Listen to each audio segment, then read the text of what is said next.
A man is being dragged through the dirt outside the eastern gate of Jerusalem on a Friday morning in the spring.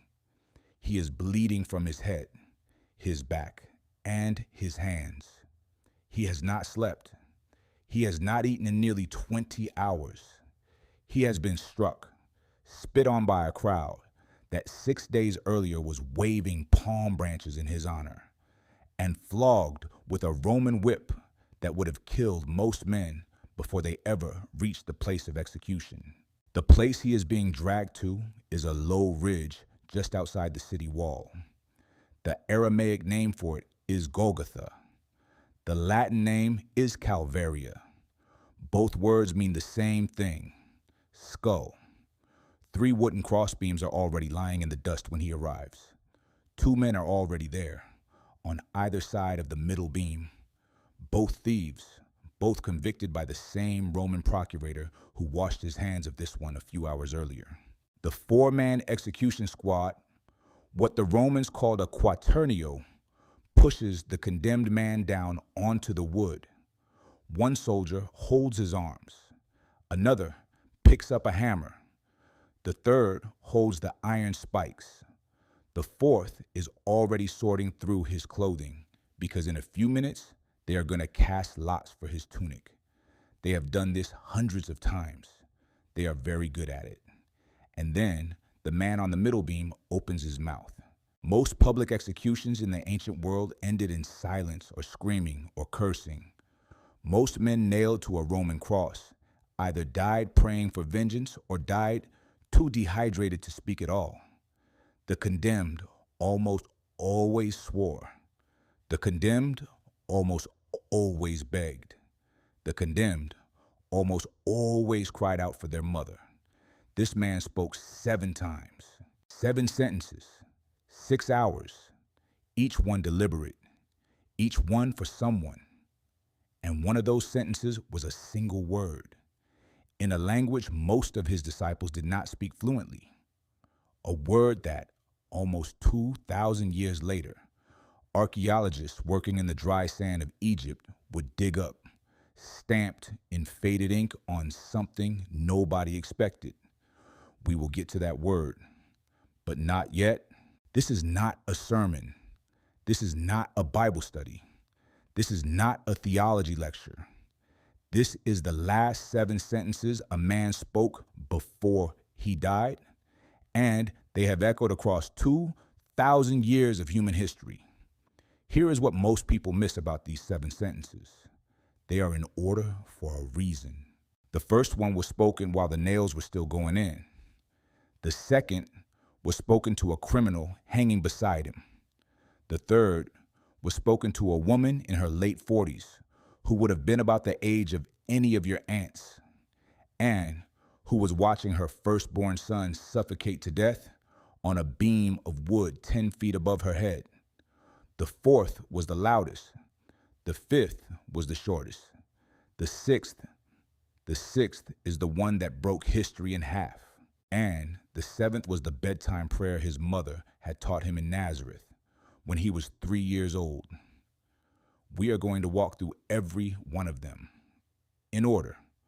What he said, who he said it to, what it meant in the language he said it in, and what it still means this Friday afternoon for the man or woman you have become, for the prayer you cannot quite say anymore. For you, the hammer comes down. You can hear it before you can see what happens. Iron against iron, then iron against bone, then a sound that is not quite a scream because his throat is too raw from the flogging to make a full one. The first soldier holds the wrist steady. The second pushes the spike through the soft tissue just above the heel of the hand into the wood. Then the other hand, then both feet, one on top of the other, one nail through both. The whole process takes minutes, not seconds. And during those minutes, while the spikes are still going in, the condemned man on the middle beam says his first sentence. Father, forgive them, for they know not what they do. Stop for a second. Stay with me here. He is not in heaven yet. He is not in a sermon. He is not standing safely behind a pulpit, forgiving people who hurt him last week. He is within arm's reach of the soldier swinging the hammer.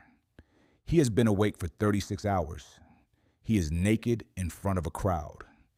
And the first sentence that comes out of his mouth, the first thing he chooses to spend his ruined voice on, is a prayer for the men driving the nails. They are not even sorry. That is the part most people miss. The Roman quaternio standing over him is not standing over a victim. They are standing over a project. This is their Friday job. They will go home tonight. They will eat with their families. They will not remember his face. And he prays for them anyway.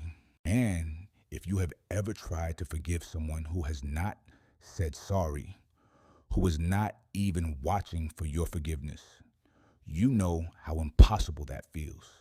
He is doing it from a Roman cross. The Greek word for forgive here is aphes. It means let it go, release, send it away. He is not asking the Father to excuse them.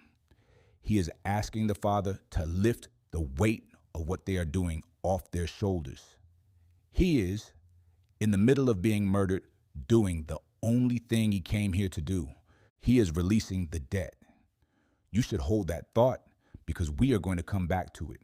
The cross is raised.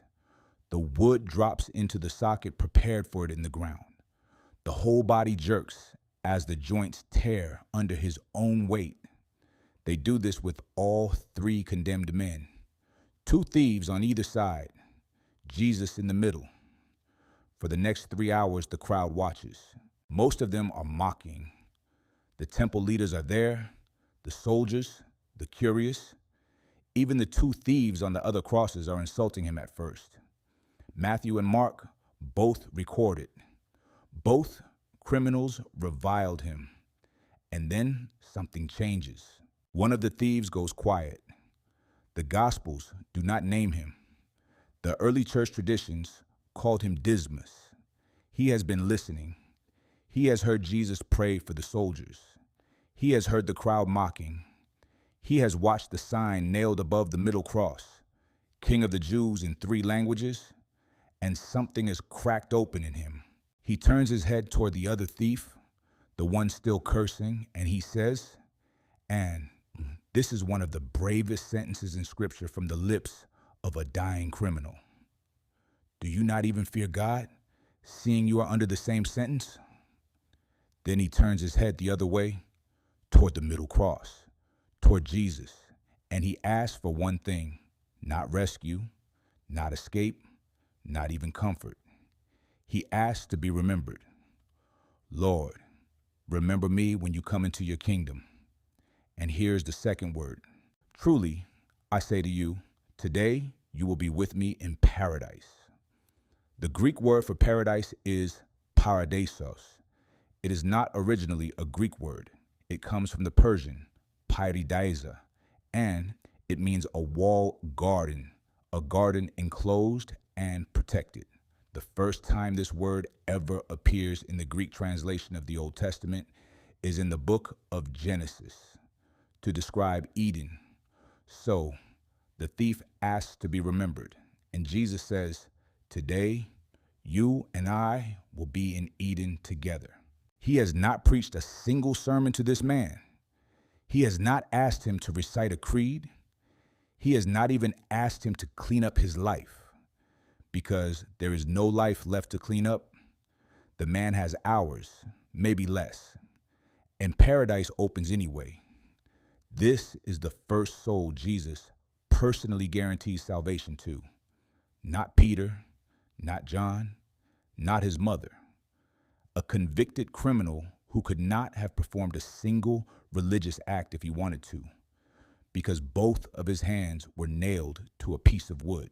If you have ever wondered whether your record is too bad, whether you have left it too late, look at the thief.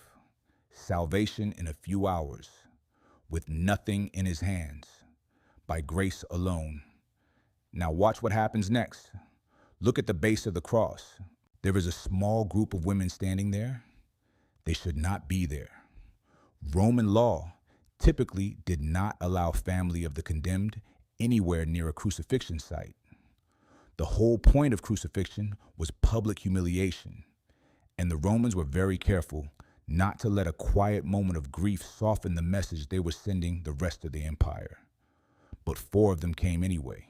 Mary, his mother, Mary, the wife of Clopas, Mary Magdalene, whom he had once delivered from 7 demons, and who, by the witness of every gospel, never left him after that day, and his mother's sister. There is also one man, John, the youngest of the 12 disciples, the one who, on the last night, leaned his head against Jesus' chest at the supper. The other 10 male disciples have run. Peter has denied him 3 times before sunrise. Thomas has gone home. Judas has hanged himself in a field with silver in his pocket. Only John has stayed, and Mary. His mother is in her late 40s now. She raised him.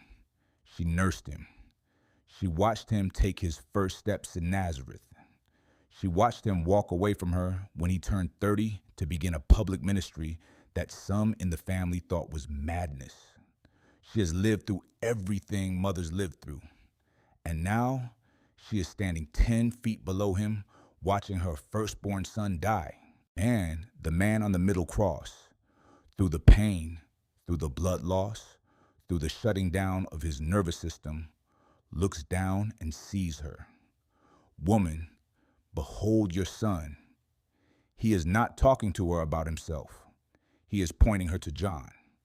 Then he looks at John and he says, behold your mother. The Greek word for behold here is ID. It is more than look. It is receive. It is taken to your care from this moment forward.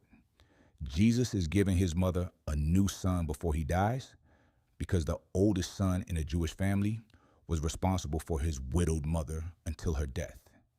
He is dying. He cannot do that anymore. So he hands the responsibility with 2 words to a disciple he loves. And here is the part nobody tells you. John was already standing there. He was already at the cross. He had already proven, by being the only male disciple to stay, that he was the one who could be trusted with this. Jesus did not have to look around for a candidate. The candidate had already volunteered with his feet. From that hour, John writes, and you can find this in chapter 19 of his gospel, that disciple took her unto his own home. He kept his word.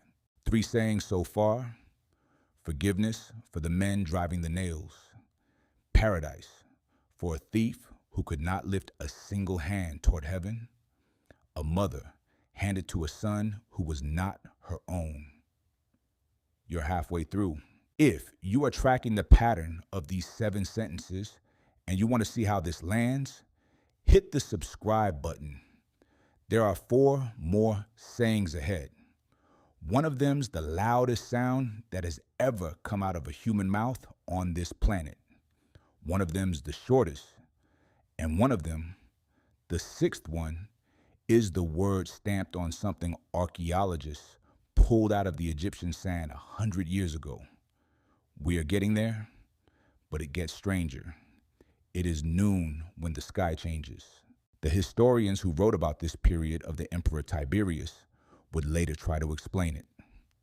Phlegon of Tralles, a Greek historian writing about a century after the event, mentions an unprecedented darkness in the 4th year of the 202nd Olympiad, the year that lines up with this Friday in Jerusalem. He calls it the greatest eclipse of the sun ever recorded, and he notes that it lasted for hours. Eclipses do not last for hours. Eclipses last for minutes. Whatever happened over Jerusalem that afternoon was not an eclipse.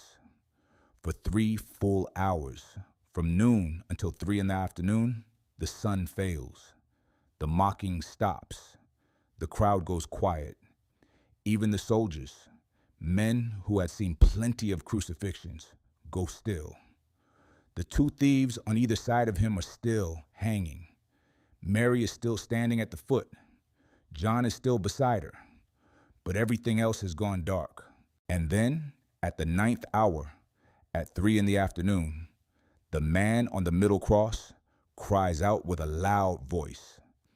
This is the loudest word he speaks. It is the loudest word in the entire crucifixion account. Eli, Eli, lema Sabachthani. He is not speaking Hebrew. He is not speaking Greek. He is speaking Aramaic, the language of the home, the language of the kitchen, the language he learned to talk in when he was a toddler in Nazareth. This is not the formal Hebrew of the temple readings. This is mother tongue. This is the language a child reaches for when he is hurt. The sentence translates, my God, why have you forsaken me? The word that does the heaviest work in that sentence is Sabachthani. It means more than forgotten. It means left behind, abandoned, walked away from. It is the word you would use for a child whose parents drove off without him. It is the word you would use for a soldier whose unit retreated without him. It is the word for the worst kind of aloneness. But this is the detail the gospel writers want you to catch. Jesus is not just expressing despair. He is quoting scripture. He is quoting the first verse of Psalm 22. Pay attention to this because it is one of the most stunning details in the Bible. Psalm 22 was written by King David roughly 1,000 years before Jesus was born. 1,000 years before the Romans even existed as an empire. 1,000 years before crucifixion had been invented as a method of execution. And the psalm describes, in the first person, in graphic, specific detail, a man being crucified. It describes pierced hands and feet. It describes bones out of joint. It describes a man able to count his own bones because he is stripped naked. It describes mockers passing by, shaking their heads. It describes the dividing of his garments and the casting of lots for his clothing. All of this, 1,000 years before crucifixion existed, the Jewish listeners standing at the foot of that cross, who knew Psalm 22 by heart, would have heard the first verse and known exactly where the psalm goes, because Psalm 22 does not end in despair. It ends in vindication. It ends with the line, "He has done it. He has finished." So when Jesus cries out the first verse of Psalm 22, he is not giving up. He is anchoring the moment to a prophecy 1,000 years old. He is saying, this is the one. This is the man the psalm was written about. This is the day. But the agony is still real, because something happens in that hour that has never happened in the history of the universe. For the first time, the Son experiences separation from the Father. The God who said, "Let there be light" in Genesis chapter 1. The eternal communion between Father and Son that has held for all of eternity past fractures for a moment on a hill outside Jerusalem. The weight of every wrong thing every human has ever done falls on the man on the middle cross, and the Father turns his face. That is what Sabachthani means. You cannot fully understand it. Nobody can. But you can stand near it. And if you have ever felt abandoned by God, and most of us have at some point, there is something almost unbearably kind about the fact that the Son said this first, before you ever felt it. He felt it on your behalf. After the darkness lifts, after the cry, after the crowd has gone silent. He has been on the cross for almost 6 hours. His body is shutting down. Crucifixion is not just death by suffocation, though that is the final stage. It is death by the exhaustion of every system at once. The lungs cannot expand against gravity unless the body lifts itself on the nail through the feet. Every breath requires pushing up against that nail. Eventually, the body cannot push anymore. The legs collapse, the lungs fill, the heart strains, the kidneys fail, and the body screams for water. He says one word. In Greek, one word. Dipsō, I thirst. It is the shortest of the 7 sayings. And John, who is standing at the foot of the cross and watches it happen, tells us something that other gospels do not.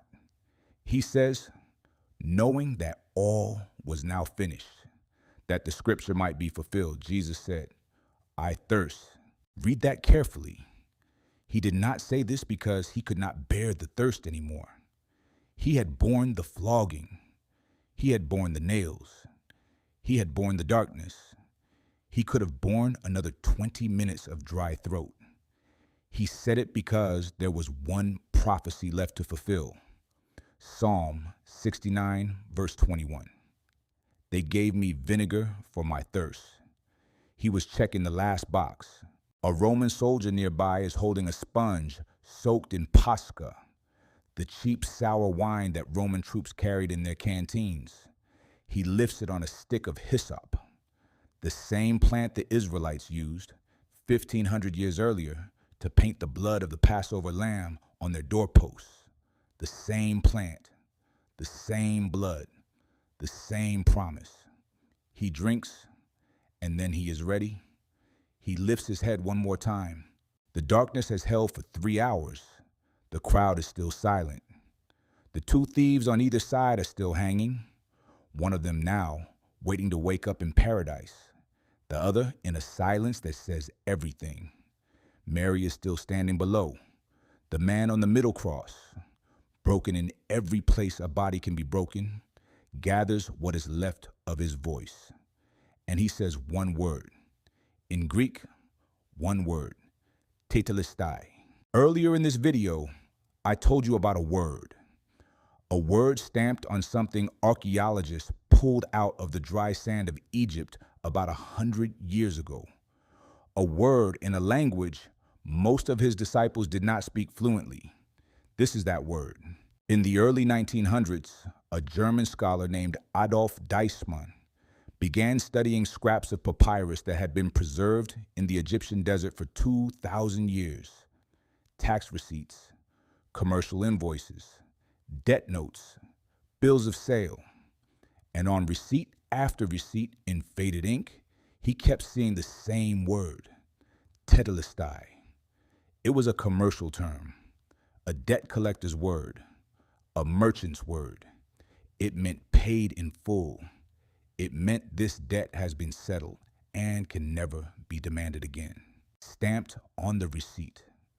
And in the Greek of the New Testament, it is in the perfect tense. The perfect tense in Greek does not mean in the past. It means an action completed in the past with effects that continue permanently into the future. It is not, I am finished. It is not, they are finished. It is not, this pain is finished. It is Tetelestai. It is accomplished, and it stays accomplished forever.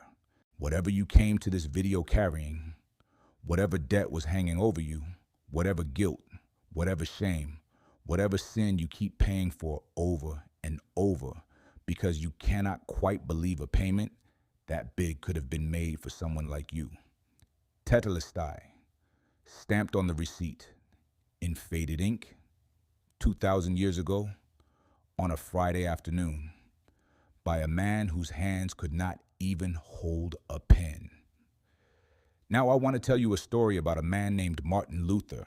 1,500 years after the cross, in a tower study in Wittenberg, Germany, there was a monk who could not sleep at night. He confessed for 6 hours a day. He fasted until his fellow monks worried he would die. He walked all the way to Rome on pilgrimage, and when he got there, he climbed the staircase of Pilate. The staircase tradition said Jesus had walked up to be sentenced on his knees, one stair at a time. He kissed each step. He prayed at each step. And when he reached the top, He stood up and asked himself out loud, "Who knows if it is true?" He went back to Germany still terrified. You may have walked your own staircase. You may still be walking it. Then, one night in the tower, he opened a letter the Apostle Paul had written 1,500 years earlier, the letter to the Romans. And he read this sentence, "The just shall live by faith," and something broke open in him. Because what Luther understood in that tower was that Tetelestai meant Tetelestai. The debt had been paid. The receipt had been stamped. There was no more staircase to climb. There was no more confession to repeat. There was no more pilgrimage to walk. It was done. Luther later wrote that in that moment, he felt as if he had been born again and had entered paradise through open gates. Paradise, the same word, paradeisos, that Jesus had used as his second word from the cross to a thief who had nothing, for Luther, for the thief, for you. But there is one more thing. There is one breath left. He has been on the cross for 6 hours. His body has done everything a human body can do under that kind of stress. The darkness has lifted. The debt has been paid. The thief has been promised paradise. The mother has been given a son. There is nothing left to say except this. He lifts his head one final time, and he speaks the seventh word. "Father, into your hands I commit my spirit." It is from Psalm 31. It is the bedtime prayer Jewish children learn from their mothers. It is the prayer Mary, when he was 3 years old, would have prayed over him before she pulled a blanket up to his chin in a small house in Nazareth. It is the prayer of a child going to sleep, trusting that his father is still there in the dark. He dies saying it. And John tells us, in the original Greek, that he did not slump. He did not collapse. The verb John uses is active. He gave up his spirit. He chose the moment. He let it go. The first word from the cross was for his enemies. The last word was for his Father. The first word was forgiveness. The last word was home. 3 things to take with you. First, the 7 sayings are not random. They trace a deliberate arc. Forgiveness for the enemies you would have prayed against. Paradise for the kind of man you would never have invited to dinner. A family handed to a son who was not her own. The cosmic cry of separation. The fulfillment of a prophecy 1,000 years old. The debt stamped paid. The peaceful return to the Father. These are the most documented last words in human history. Not one of them is accidental. Second, whatever you are carrying right now, whatever debt is weighing on you, whatever shame you keep replaying in your head, whatever cycle of trying and failing has had you in its grip for years, Jesus did not say you are almost finished. He said Tetelestai, stamped, closed forever. Whatever religion told you that you still have one more staircase to climb on your knees, Luther was wrong about that for years, and you might be wrong about that right now. The staircase is gone. The debt is paid. Third, the last word he spoke was his mother's prayer, the prayer she taught him before he could read, before he could walk, before he knew what a cross was. He died saying the prayer she had sung over him in Nazareth when he was 3 years old and afraid of the dark. Whatever your last words will be, whatever sentence leaves your mouth at the end, let it be one she would recognize. Father, into your hands I commit my spirit. Of the 7 words, forgiveness, paradise, behold, forsaken, thirst, finished, spirit, which one hit you hardest? Tell me below. I read every comment. And subscribe if you want the next walkthrough. We are going to look at every word Jesus spoke after the resurrection. And one of them was directed to the disciple who denied him 3 times before sunrise. That story is even stranger.